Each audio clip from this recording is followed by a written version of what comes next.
Bonsoir, hello. I'm Rebecca Duclos, and this is my father in a photograph from the late 1960s when he was in Pirandello's 6 Characters in Search of an Author. As an actor, he had humble beginnings, but high aspirations. Pretty close, I think. So Albert Joseph Duclos, Jr., son of Albert Sr., a baker in Westbrook, Maine, first-generation Franco-American, made it through high school, acted his first Shakespeare, age 17, in Cambridge, Massachusetts at the Brattle Theater. A few years on, he scrapped it out on stage and screen in New York City, late life BA and MA, and soon thereafter, assistant professor of theater, much to his surprise. Also, late life husband and father. Exquisite writer, beautiful speaker, mystical Catholic, closeted bisexual, guiding light, dead for almost a decade. He keeps in touch, as does my late mother, through a series of delicious and decadent discoveries, one of which I'd like to share with you tonight. Welcome to the world of Ram's Head Passage and Battery Foot, my father's 2 gay porn novels from the late 1970s. Let me read to you from one of the many drafts of Ram's Head Passage. He thinks of himself as twice his normal size, standing astride the pool above Charles, ejaculating on his supine figure. Erotically heightened by the image of himself over Charles, he unconsciously loosens his pants and lowers his skivvies. While intently looking at Charles, he slowly begins to masturbate. Near the moment of his ejaculation, the sun suddenly casts polarized rays on the water surrounding Charles, which causes a blinding, numinous reflection which obscures Charles's figure from Harris's vision. The intensity of the glaring surface disconnects and destroys the fantasy image for Harris. What remains to be completed is the compulsion commanding Harris's body. Distracted, he completes his masturbation, the ashen sediment of his furtive desires.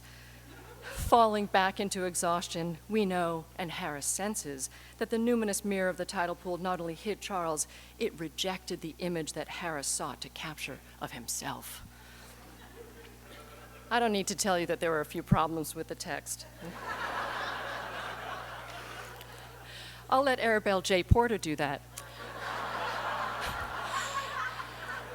Dear Mr. Duclos, I'm sorry the various readings of your novel Battery Foot have not been as favorable as I should have hoped. It goes just a bit further toward pornography, I fear, than suits our taste. There's some good writing in the book and good characterization, but I fear it is not a book we can publish with the necessary fanfare. Let's stay with that necessary fanfare for a moment. Is fanfare really what my father wanted? Sure, on the one hand. They wanted bucks, big bucks, and fame. But who's they? I forgot to tell you, my father had a collaborator.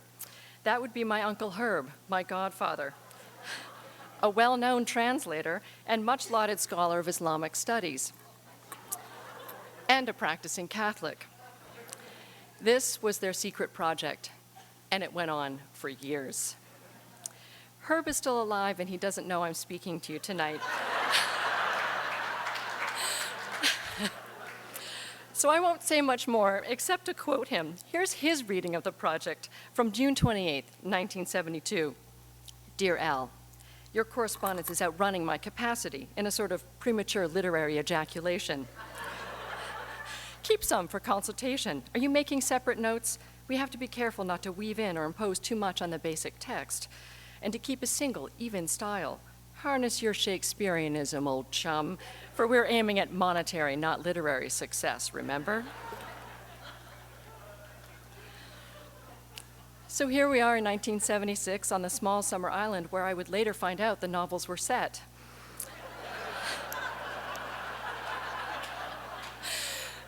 Me on the left, Dad in the middle, my sister Catherine, and our dog Mandy.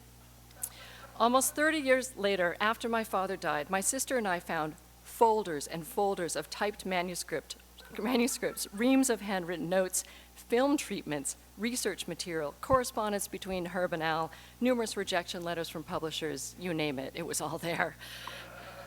If the quantity of my father's proto-novelistic output is any indication, he had a very healthy, procreative relationship to the written word.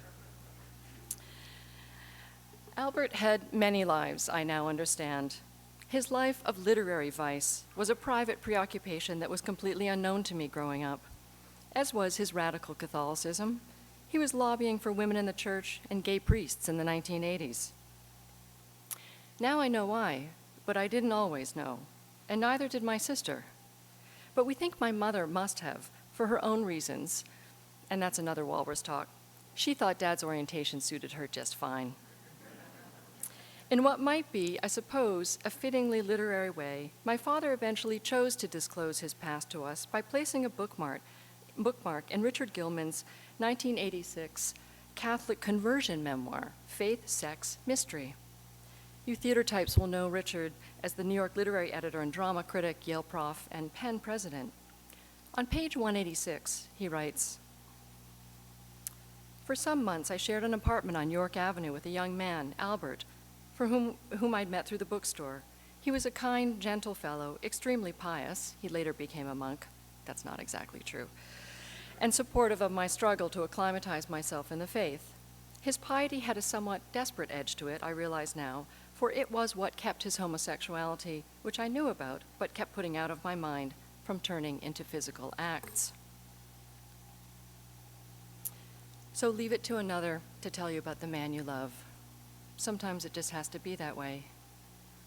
But I'm grateful to Richard for that, and to Uncle Herb and Arabelle J. Porter.